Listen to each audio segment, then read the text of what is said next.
A tragic aviation disaster unfolded Thursday morning in North Carolina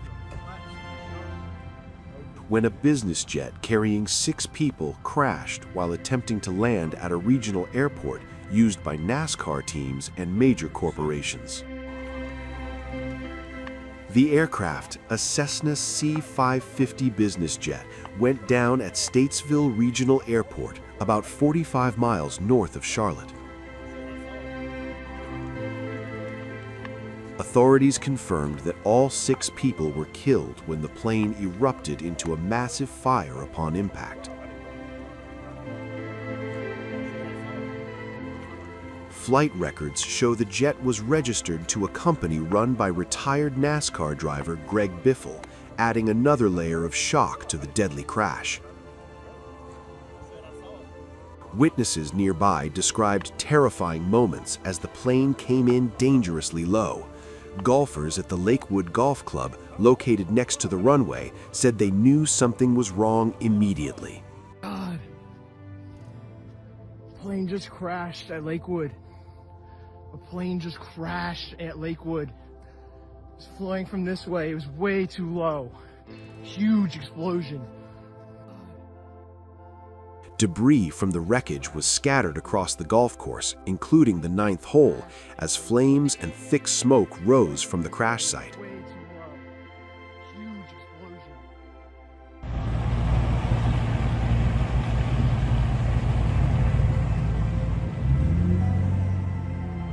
According to flight tracking data, the plane had taken off from Statesville shortly after 10 a.m., but then turned back and attempted to land.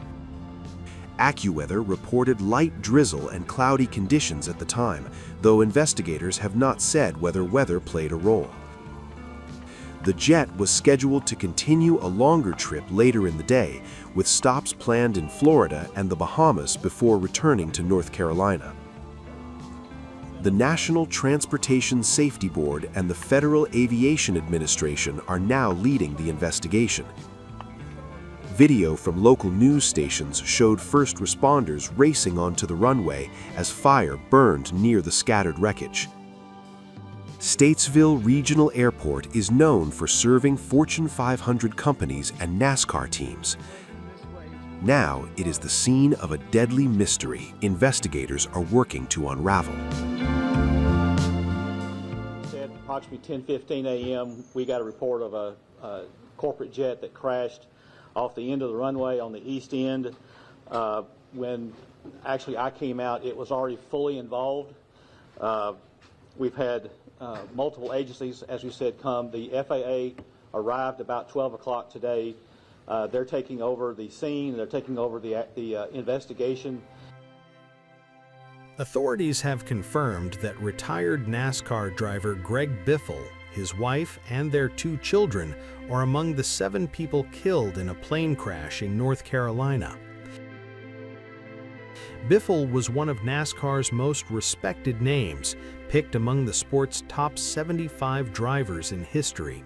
He spent 18 years competing at the highest level, earning a Hall of Fame nomination and the admiration of fans across generations. Yeah, so right around 10:15 a.m., we were alerted to a airplane crash here at the Statesville Regional Airport. Members arrived. It was a single airplane involved collision that took place. Initial reports are that the plane had taken off from this facility and immediately were reapproaching to land when the crash took place. At this point, we identified the tail number. The tail number was N as in Nora 257, B as in boy, W as in William. That is the aircraft that was registered to GB Aviation Leasing, and that GB Aviation is directly tied to Mr. Greg Biffle, who people know from the NASCAR industry. It is confirmed that 7 occupants from that aircraft died as a result of that crash. Because of the post-crash fire that was associated with that crash, we're not able to give those 7 names at this point definitively. We have to be able to say without a doubt that the person that was deceased is the name we're tying to, so we'll have to wait for the medical examiners confirmation for those 7 occupants before we can say definitively those 7 names.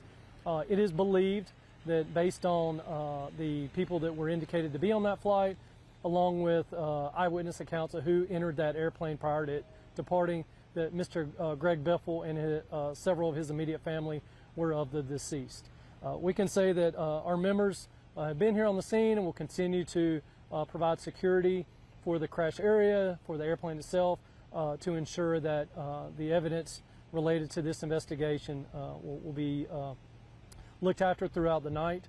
The NTSB will be the investigating agency, and they are the ones that will be able to determine what occurred with this crash. They're planning on being here first thing in the morning. Members of the FAA have been here throughout the night, but those NTSB folks will be here in the morning. All indications right now are that it did depart this facility, and in a very short time frame was on a reapproach and appeared to be coming back in for a landing at the time. But why that occurred, what was happening at the time, we don't have that, and that's something the NTSB will determine.